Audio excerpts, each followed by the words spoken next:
அமித்ஷா விட்ட சாபம், எதிர்க்கட்சிகள் கடும் அதிர்ச்சி. எக்ஸ் பக்கத்தில் வெளியிட்ட பதிவால் டெல்லி அரசியலில் பரபரப்பு. ஒரே நாளில் ராகுல் மு.க. ஸ்டாலின் மீது பாய்ந்த அதிரடி வழக்கு.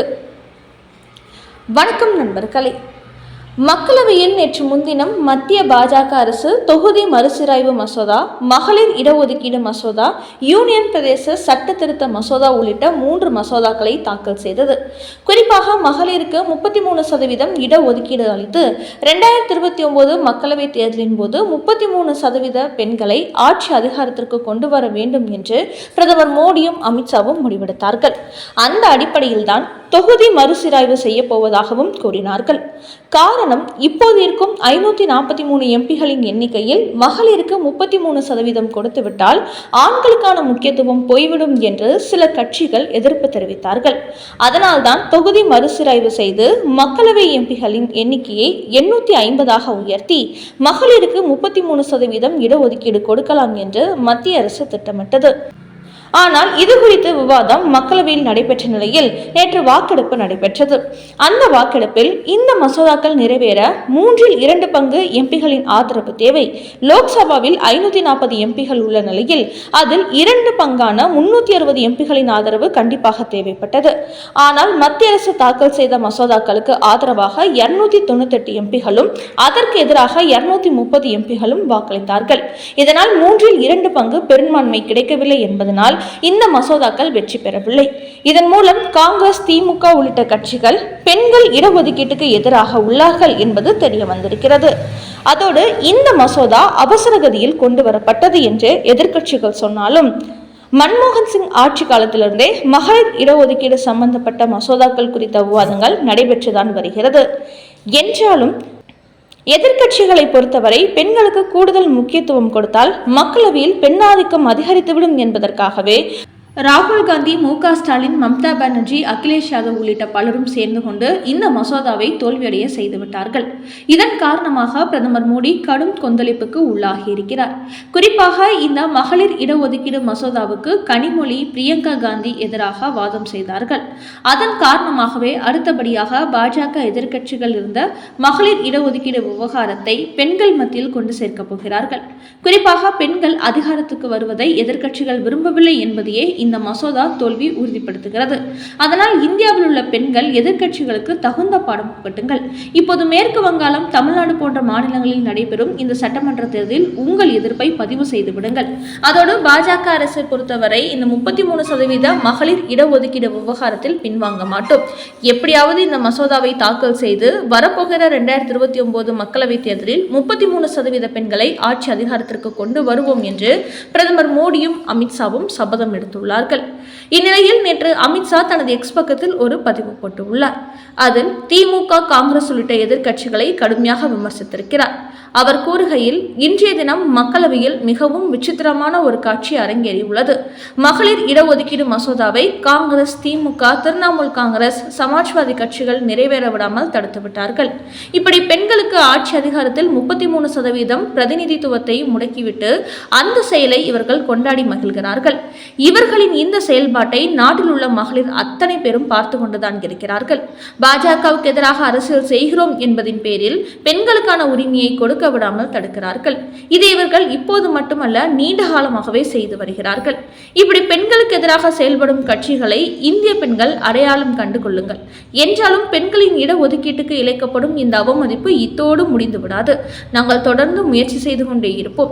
2029 மக்களவை தேர்தலில் பெண்களின் பங்களிப்பை 33% உயர்த்த வேண்டும் என்ற எங்களது முயற்சிக்கு இவர்கள் முட்டுக்கட்டை போட்டால் இத்தகைய செயலை செய்த எதிர்க்கட்சிகளுக்கு இந்திய பெண்கள் தங்களது கோபத்தை வெளிப்படுத்துவார்கள்.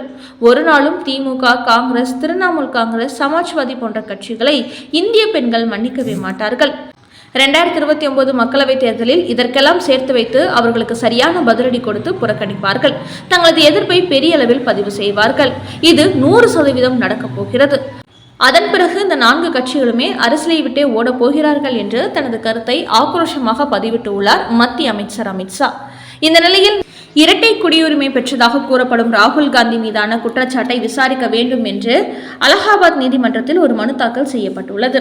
அதாவது ராகுல் காந்தி பிரிட்டன் குடிமகன் என்பதற்கான ஆதாரம் தன்னிடம் உள்ளதாகவும் அதனால் அவர் மக்களவைத் தேர்தலில் போட்டியிடுவதற்கு தடை விதிக்க வேண்டும் என்று கர்நாடகாவை சேர்ந்த விக்னேஷ் என்பவர் அந்த மனுவில் கோரிக்கை வைத்துள்ளார். இந்த மனு மீது அலகாபாத் நீதிமன்றத்தில் விரைவில் விசாரணை நடைபெற உள்ளது. அடுத்த செய்தி, சட்ட நகலை எரித்த விவகாரம்.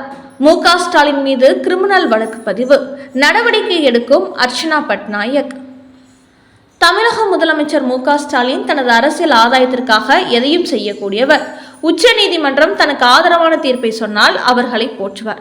அதே சமயம் தனது தவறை சுட்டிக்காட்டி அவர்கள் தீர்ப்பு சொன்னால் அதை உதாசீனப்படுத்தி விடுவார். இந்த நிலையில் நேற்று முன்தினம் மத்திய அரசு கொண்டு வந்த தொகுதி மறுசீராய்வு மற்றும் மகளிர் இடஒதுக்கீடு, யூனியன் சட்ட திருத்த மசோதா ஆகிய 3 மசோதாக்களுக்கு எதிர்ப்பு தெரிவித்து அவர் கருப்பு கொடி போராட்டம் நடத்தினார். அதோடு சட்ட மசோதாவை தீயிட்டு கொளுத்தினார்.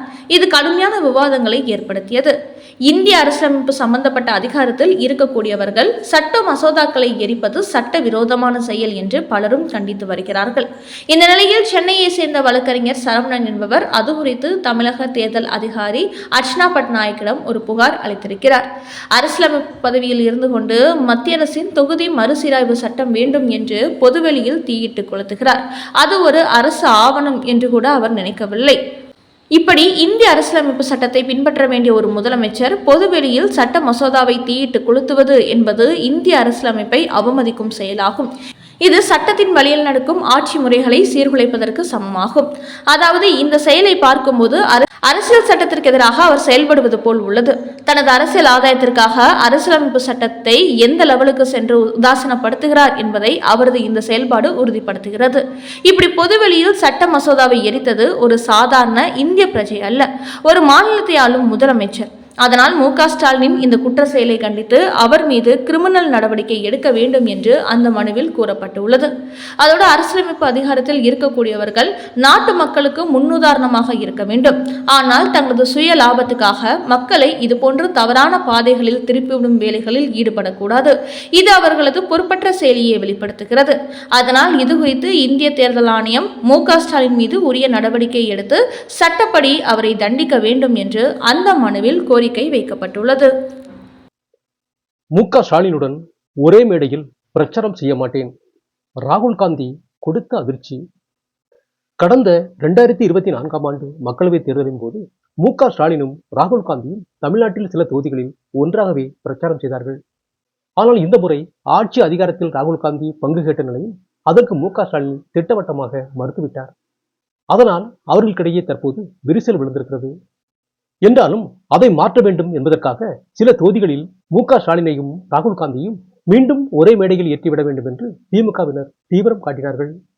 ஆனால் காங்கிரஸ் கட்சி வேட்பாளர்களுக்காக மு.க. ஸ்டாலின் பிரச்சாரம் செய்தது போன்று திமுக வேட்பாளர்களுக்காகவும் நான் பிரச்சாரம் செய்வேன் என்று கூறிய ராகுல் காந்தி மு.க. ஸ்டாலினுடன் ஒரே மேடையில் தோன்ற மாட்டேன் என்று திட்டவட்டமாக கூறிவிட்டாராம். இப்படி 2 பேரும் ஒரே மேடையில் தோன்றி பிரச்சாரம் செய்யாதது திமுக காங்கிரஸ் கட்சி நிர்வாகிகளுக்கிடையே ஏமாற்றத்தை கொடுத்திருக்கிறது.